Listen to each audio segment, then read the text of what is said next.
The proper topic for an occasion like this, I suppose, is pretty obvious.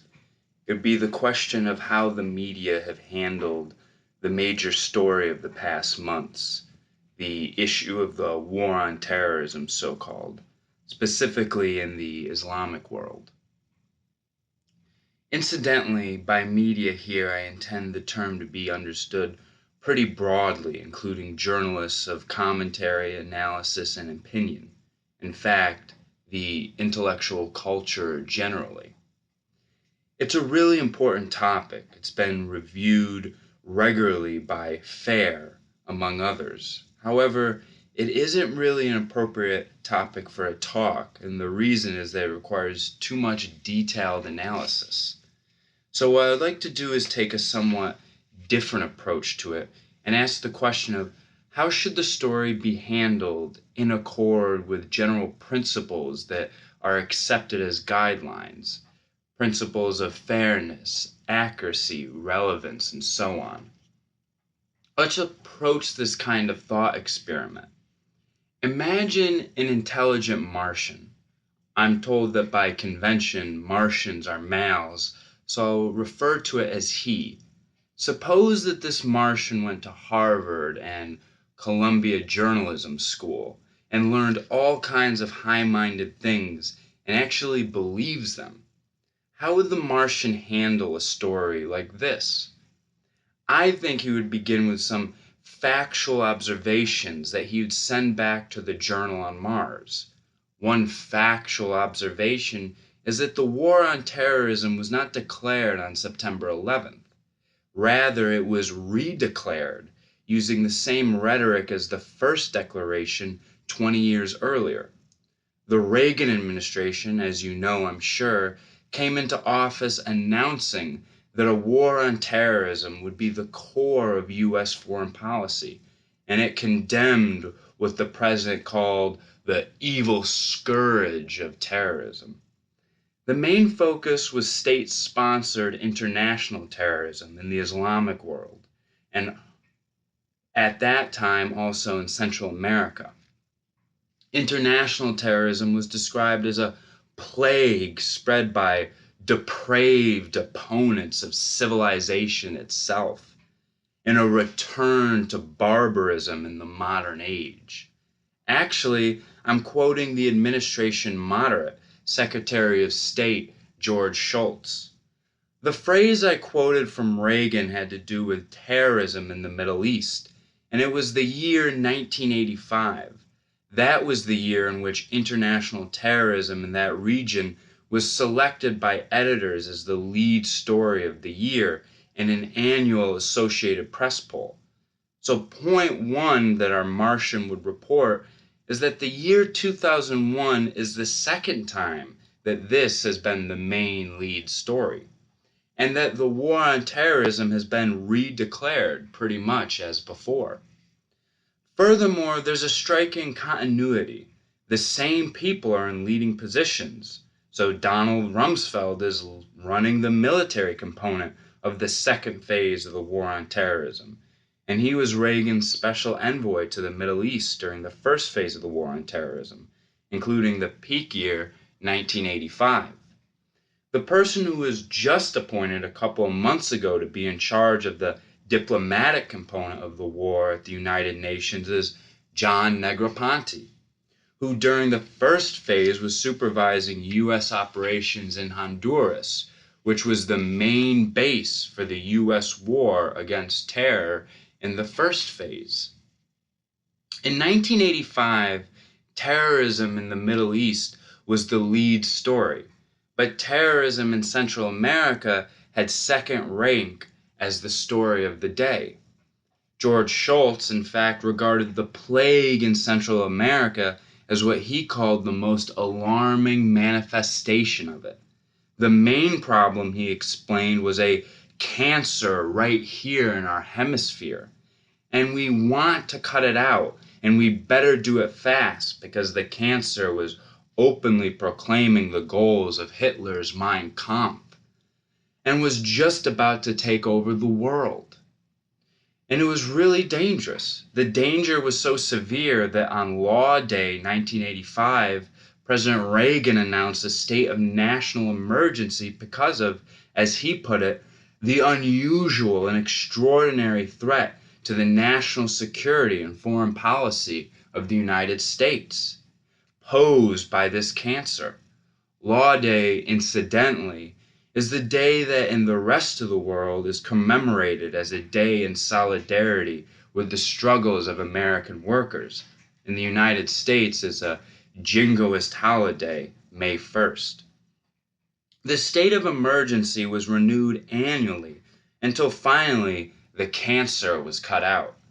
Secretary of State George Shultz explained that the danger was so severe that you can't keep to gentle means. In his words, April 14, 1986, negotiations are a euphemism for capitulation if the shadow of power is not cast across the bargaining table.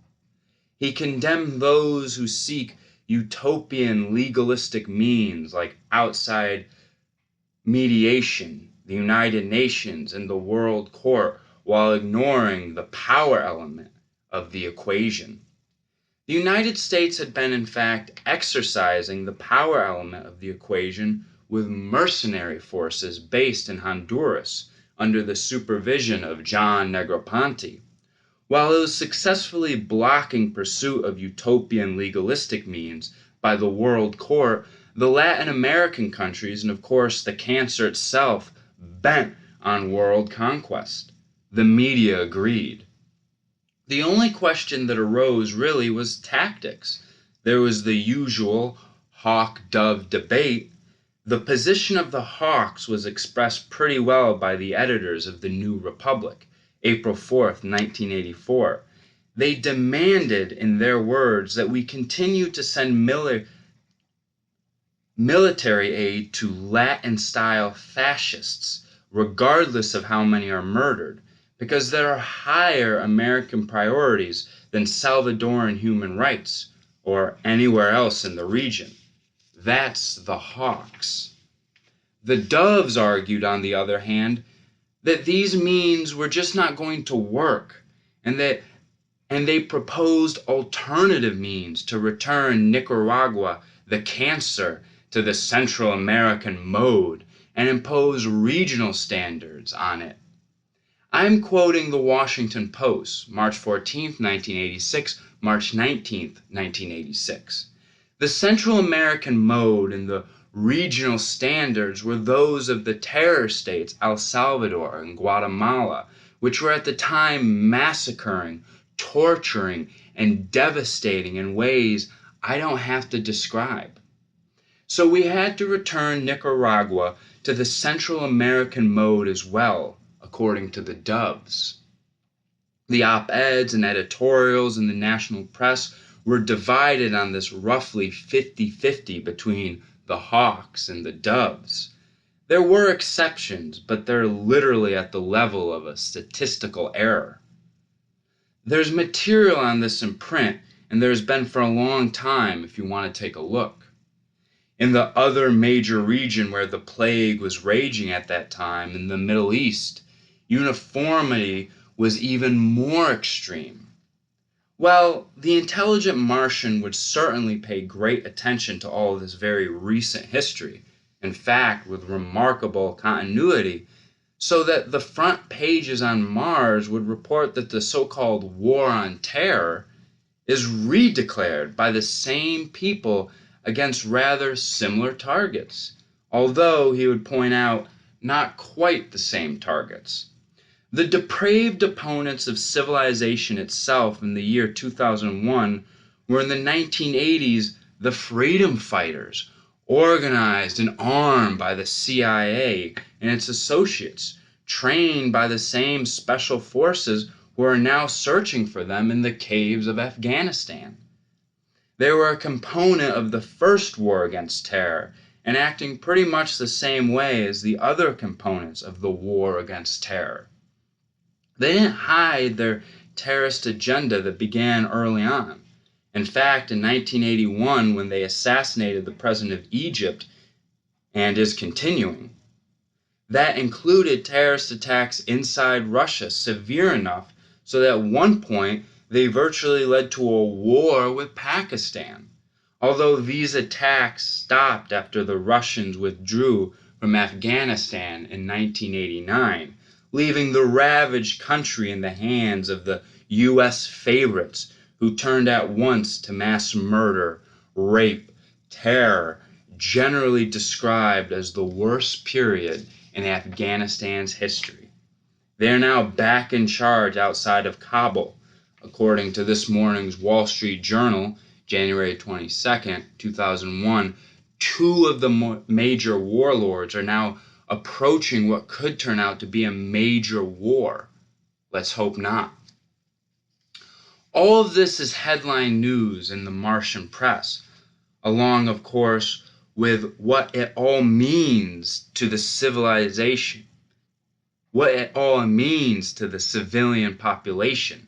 That includes vast numbers of people who are still deprived of desperately needed food and other supplies, although food has been available for months but can't be distributed because of conditions. That's after 4 months.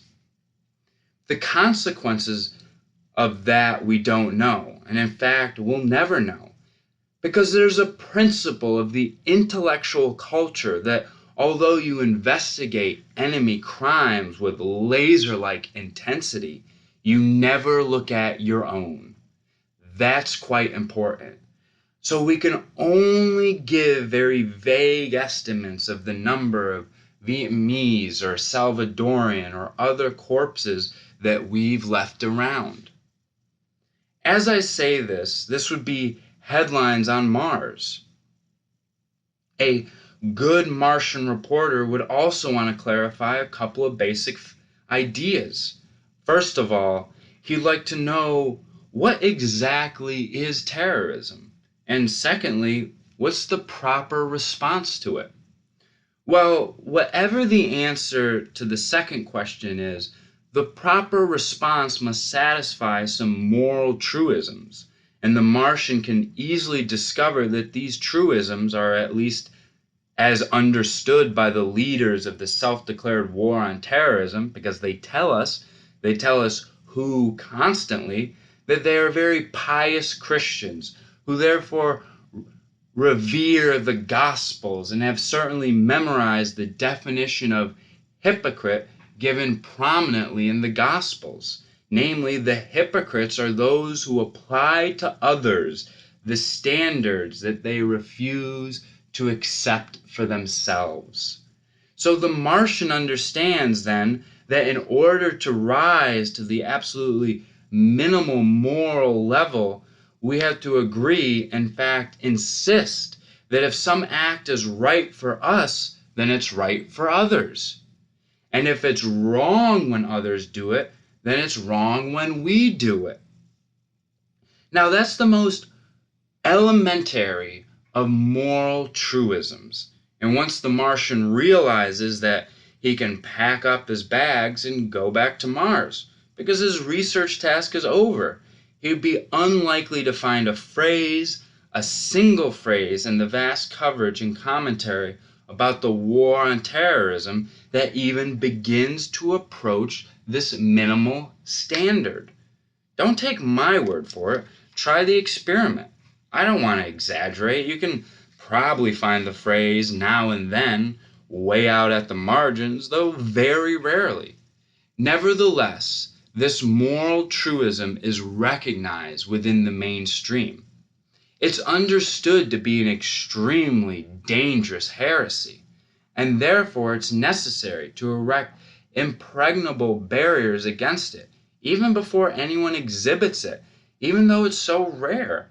In fact, there's even a technical vocabulary available in case anybody would dare to engage in the heresy, to involve themselves in the heresy that we should abide by moral truisms that we pretend to revere. The offenders are guilty of something called moral relativism.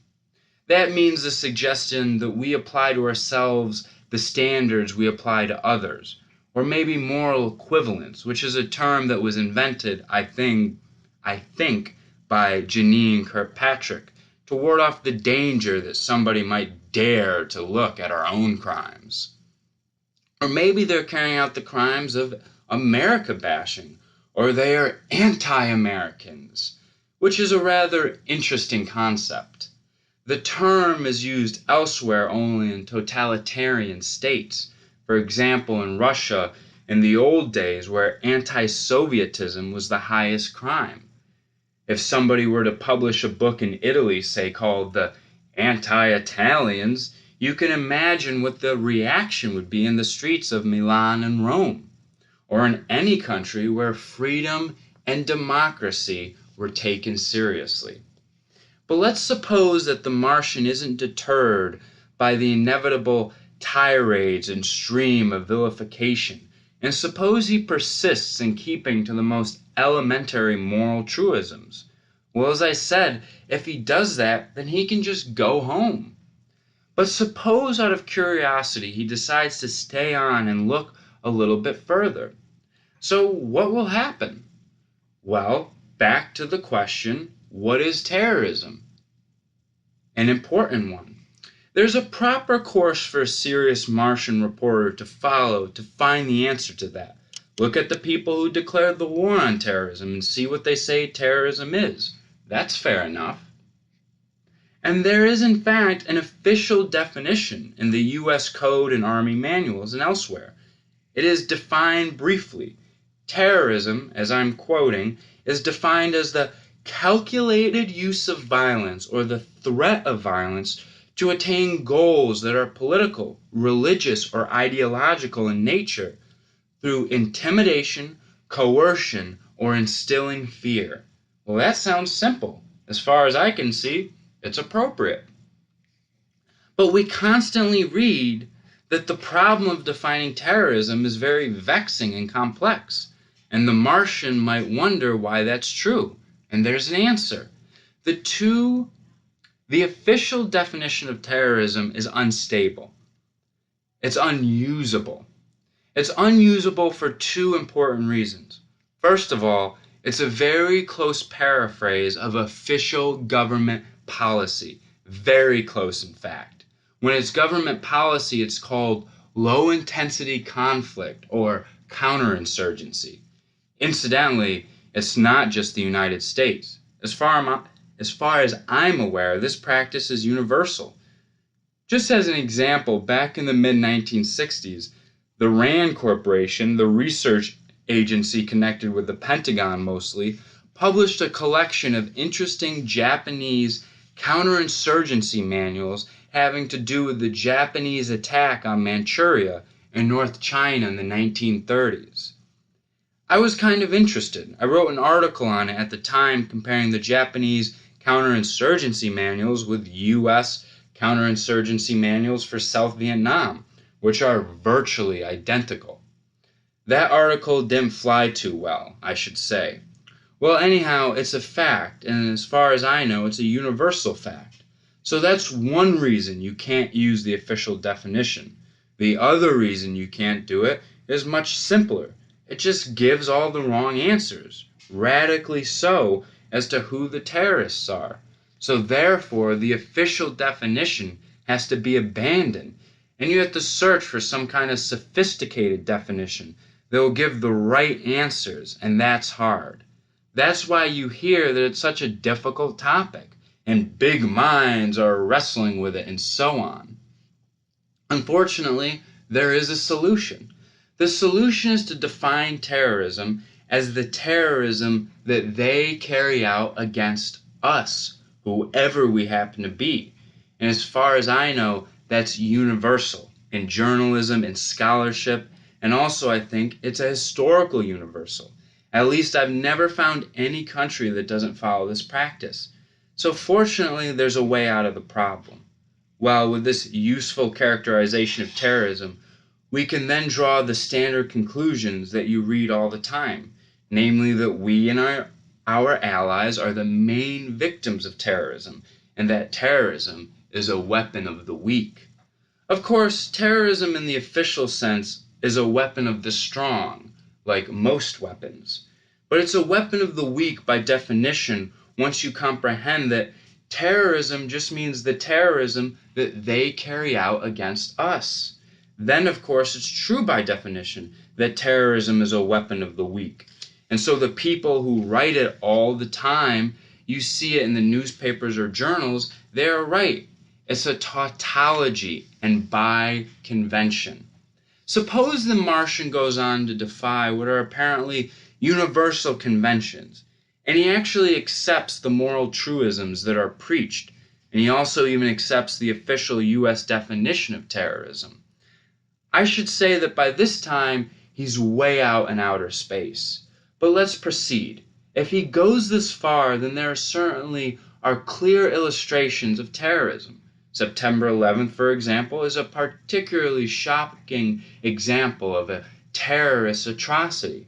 Another equally clear example is the official U.S.-British reaction, which was announced by Admiral Sir Michael Boyce, chief of the British Defence Staff, and reported in a front-page story in the New York Times in late October 28, 2001. He informed Sir Michael Boyce the people of Afghanistan that the United States and Britain would continue their attack against them until they get the leadership changed. Notice that this is a textbook illustration of international terrorism. According to the official definition, I won't reread it, but if you think about it, it's just a perfect illustration. 2 weeks before that, George Bush had informed the Afghans, the people of Afghanistan, that the attack will go on until they hand over wanted suspects. Remember that overthrow of the Taliban regime was sort of an afterthought, brought in a couple of weeks after the bombing, basically for the benefit of intellectuals, so that they could write about how just the war is. This, of course, was also textbook terrorism.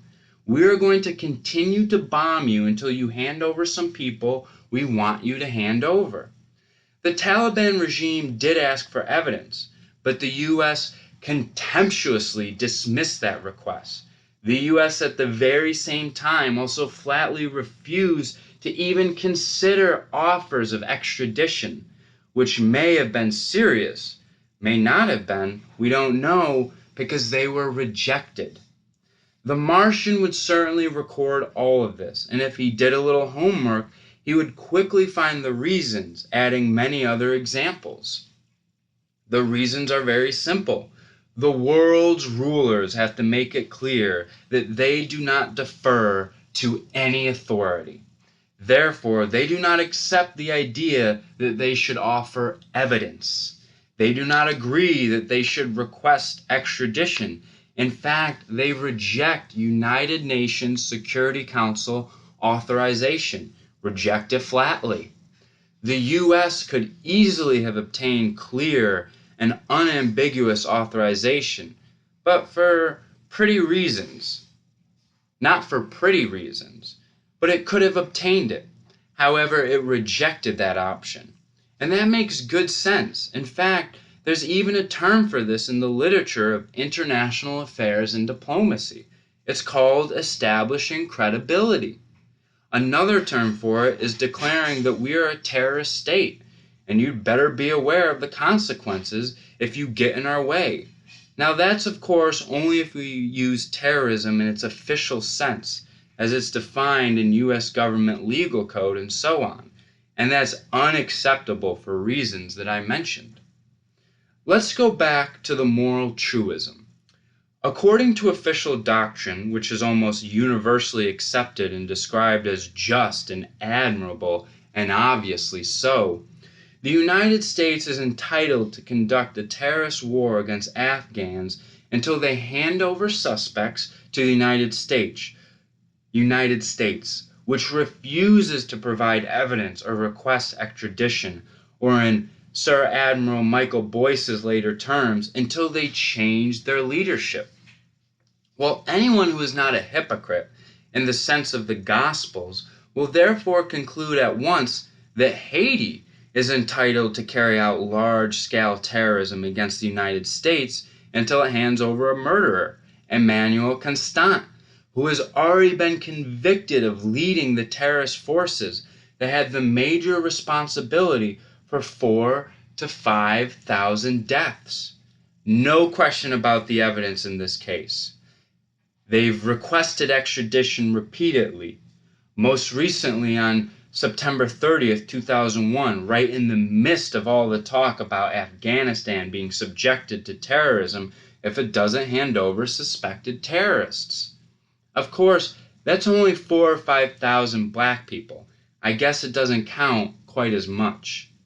Or perhaps they should carry out massive terror in the United States. Since they can't bomb, maybe bioterror or something, I don't know, until the United States changes its leadership, which is in fact responsible for terrible crimes against the people of Haiti right through the 20th century.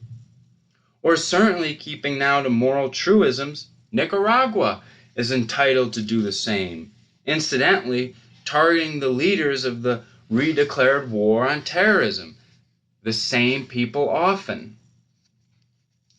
Recall that the terrorist attack against Nicaragua was far more severe than even September 11th.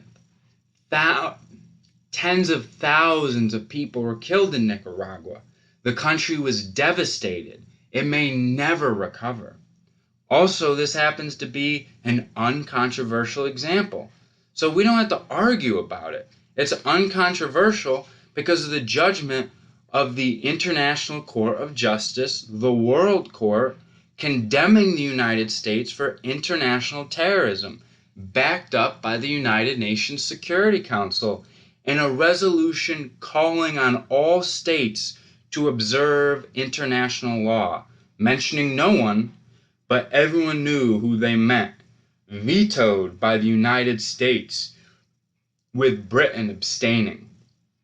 Or the judgment of the United Nations General Assembly in successive resolutions confirming the same thing, opposed by the United States and one or two client states.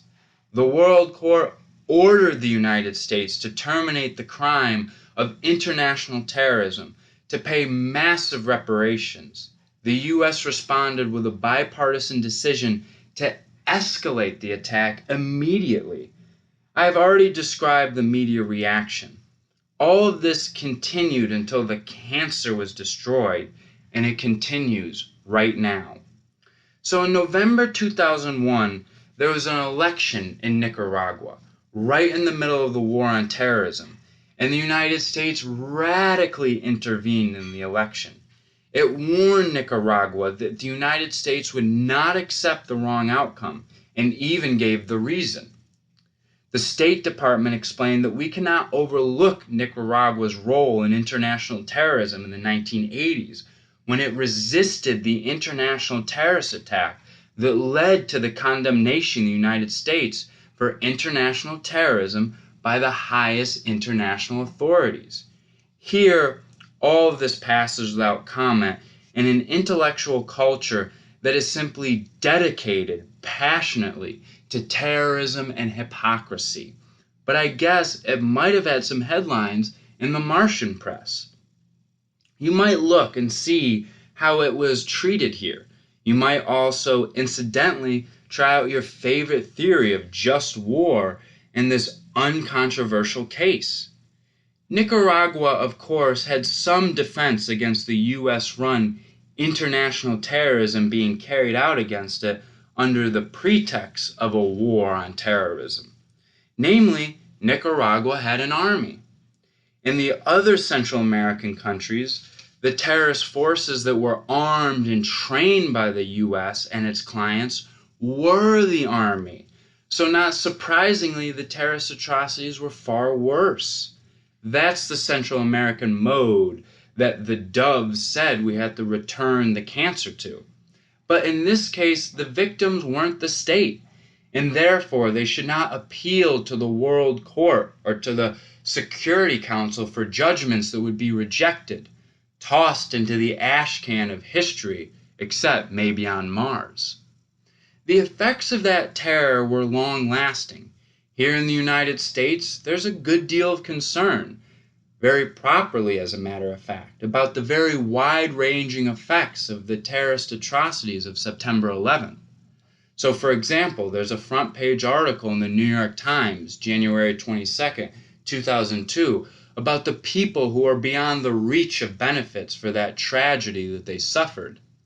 Of course, the same is true for those who are victims of vastly worse terrorist crimes, but that's reported only on Mars.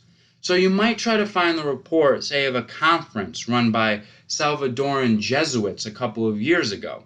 The Jesuits' experiences under U.S. international terrorism were particularly grisly. The conference report stressed the residual effect of what it called the culture of terrorism, which domesticates the aspirations of the majority, who realize that they must submit to the dictates of the ruling terrorist state and its local agents, or they will again be returned to the Central American mode, as recommended by the Doves at the peak of the state-sponsored international terrorism of the 80s. Unreported here, of course, may be headlines on Mars. Actually, the Martian might notice some other interesting similarities between the first and second phase of the War on Terror. In the year 2001, just about every terrorist state you can think of was eagerly joining in the coalition against terrorism, and the reasons are not hidden. We all know why the Russians are so enthusiastic. They want U.S. endorsement for their monstrous terrorist activities in Chechnya, for example. Turkey was particularly enthusiastic.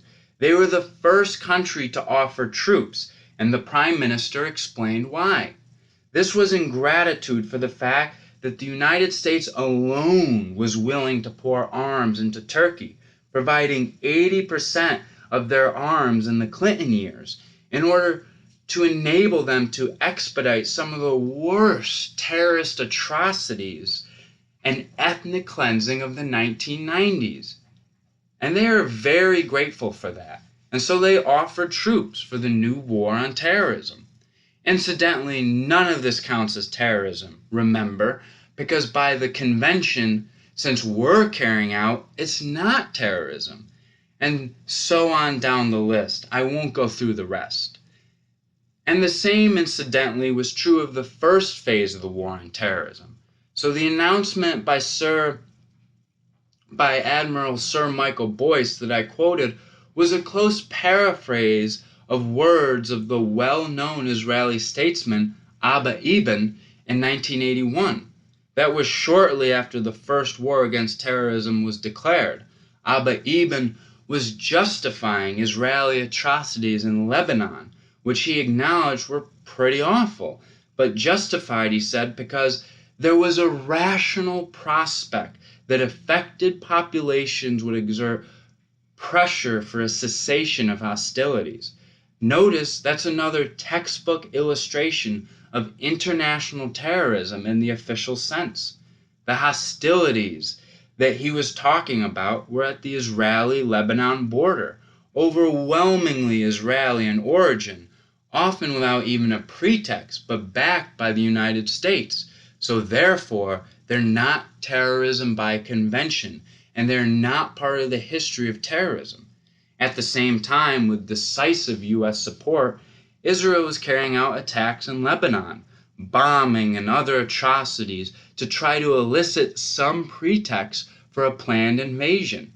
Well, they couldn't get the pretext, but they evaded anyway, killing about 18,000 people and continuing to occupy southern Lebanon for about 20 years with many atrocities, but all off the record because the U.S. was decisively supporting it.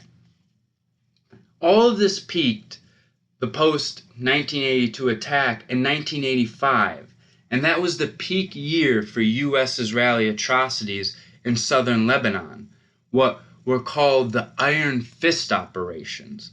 These were large-scale massacres and deportations of what the High Command called terrorist villagers.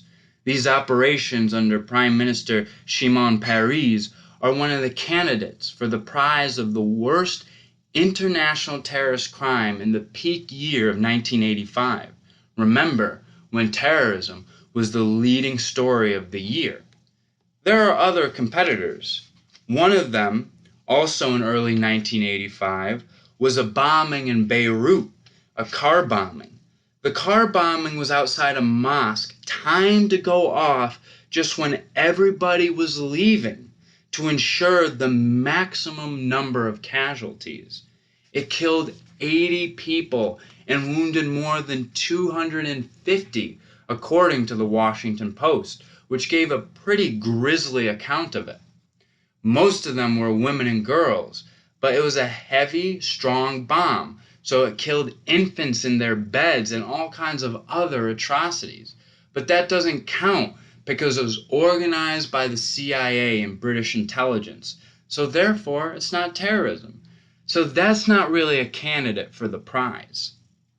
Now, the only possible other competitor in the peak year of 1985 was the Israeli bombing of Tunis, which killed 75 people. There are some grisly accounts of it in the Israeli press by good reporters. The U.S. cooperated in the atrocity by failing to inform its Tunisian ally that the bombers were on their way. George Shultz, Secretary of State, immediately called the Israeli Prime Minister Yitzhak Shamir to inform him that the United States had considerable sympathy for this action, as he put it. However, George Shultz drew back from open support for this international terrorism when the Security Council condemned it unanimously as an act of armed aggression, with the U.S. abstaining. Let's continue to give Washington and its clients the benefit of the doubt, as in the case of Nicaragua. Let's assume that the crime was only international terrorism, not the far more serious crime of aggression, as the Security Council determined. If it was aggression, then observing moral truisms, we move on to Nuremberg trials. Those are the only three cases that come anywhere near that level in the peak year of 1985. A couple of weeks after the Tunis bombing, Prime Minister Shimon Peres came to Washington, where he joined Ronald Reagan in denouncing the evil scourge of terrorism in the Middle East. None of this elicited a word of comment. And that's correct, because by convention, none of it is terrorism. Recall the convention. It's only terrorism if they do it to us. When we do much worse to them, it's not terrorism. Again, the universal principle. Well, the Martian might notice that, even if it's not discussable here. I got my favorite review in history when I did write about this some years ago. It was a review in the Washington Post, September 18, 1988. A two-word review by their Middle East correspondent who described it as breathlessly deranged. I kind of like that. I think he was wrong about the breathless. If you read the article, it was pretty calm, but deranged is correct. I mean, you have to be deranged to accept elementary moral truisms and to describe facts that shouldn't be described. That's probably true. Let's get back to the Martian. He might be puzzled about the question of why 1985 is the peak year for the return to barbarism in our time by depraved opponents of civilization itself, referring to international terrorism in the Middle East. He'd be puzzled because the worst cases by far of international terrorism in the region are just down the memory hole, like international terrorism in Central America, and lots of other cases, current ones in fact. However, some cases from 1985 are remembered, well remembered, and rightly, because they are terrorism. The official prize for terrorism for that year goes to the hijacking of the Achille Lauro and the murder of a crippled American, Leon Klinghoffer. Everybody knows about that one. Correctly, it was a terrible atrocity. Now, of course, the perpetrators of that atrocity described it as retaliation for the Tunis bombing a week earlier, a vastly worse case of international terrorism. But quite rightly, we dismiss that excuse with the contempt that it deserves. And all of those who do not regard themselves as cowards and hypocrites will take the same principled stand with regard to all other violent acts of retaliation, including, for example, the war in Afghanistan, which, remember, was undertaken with the clear and unambiguous expectation that it might drive millions of people over the edge of starvation. As I said, we'll never know for principled reasons. Or lesser atrocities, such as those retaliations in the Israeli-occupied territories right now, with full U.S. support, as always, so they are not terrorism. The Martian would surely report on page 1 that the United States right now is once again using the pretext of war on terror to protect and probably escalate terrorism by its leading client state. The latest phase of this began on October 1st, 2000. From October 1st, the first days after the current Intifada began, Israeli helicopters began to attack unarmed Palestinians with missiles, killing and wounding dozens of them. There wasn't any pretext of self-defense. When you read the phrase Israeli helicopters, you should understand it to mean U.S. helicopters with Israeli pilots, provided in the certain knowledge of how they're going to be used. Clinton immediately responded to the atrocity.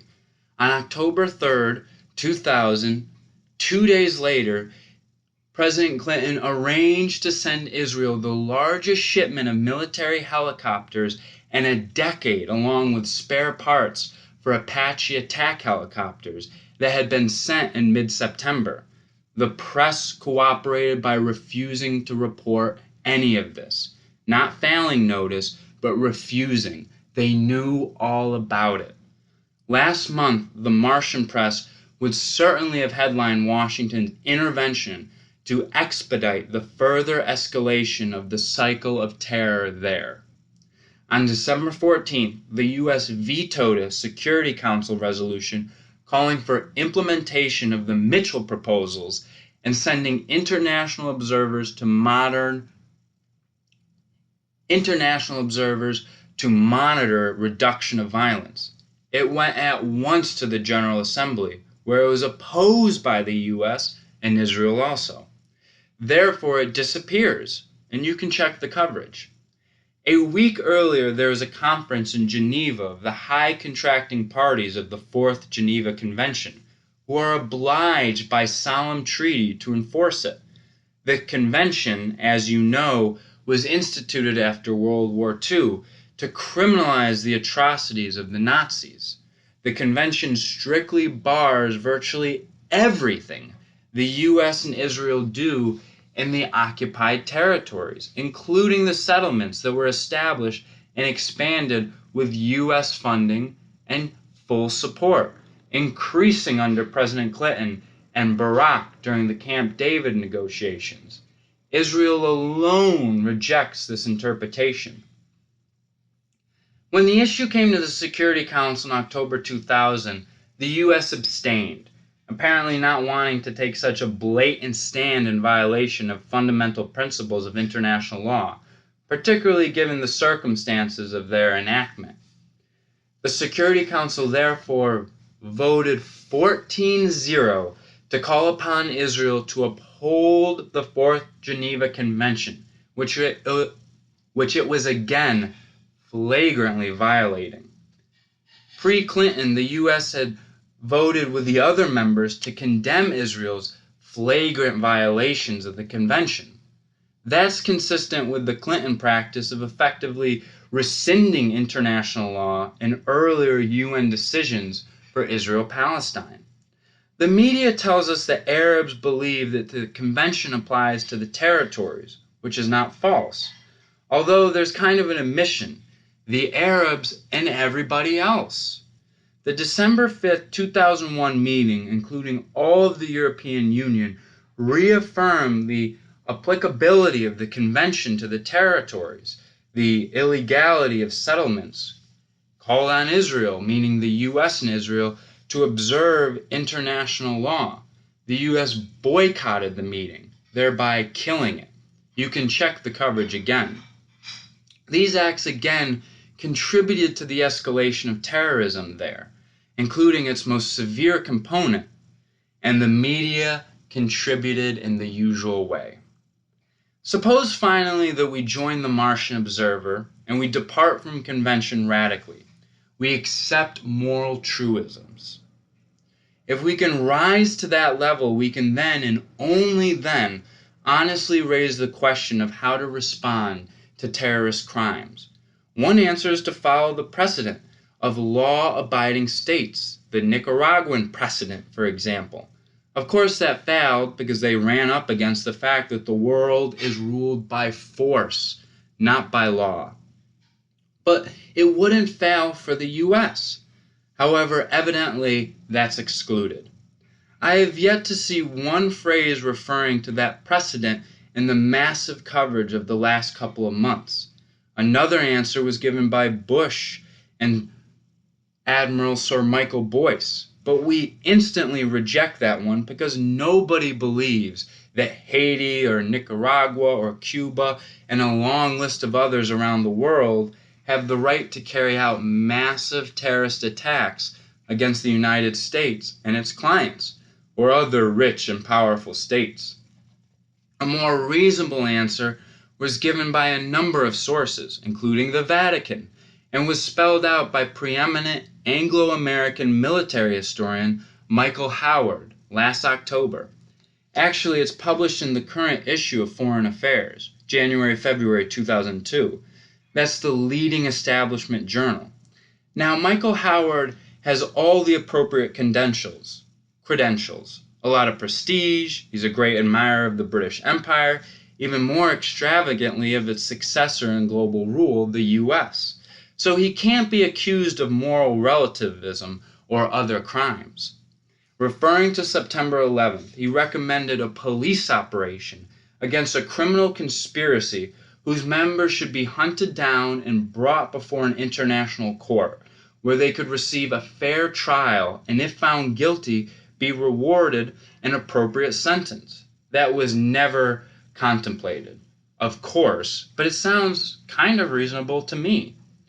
If it is reasonable, then it ought to hold for even worse terrorist crimes. For example, the U.S. international terrorist attack against Nicaragua, or even worse ones nearby and elsewhere going up to the present. That could never be contemplated, of course, but for opposite reasons. So honesty leaves us with a dilemma. The easy answer is conventional hypocrisy. The other option is the one adopted by our Martian friend, who actually abides by the principles that we profess with grand self-righteousness. That option is harder to consider, but imperative if the world is to be spared still worse disasters.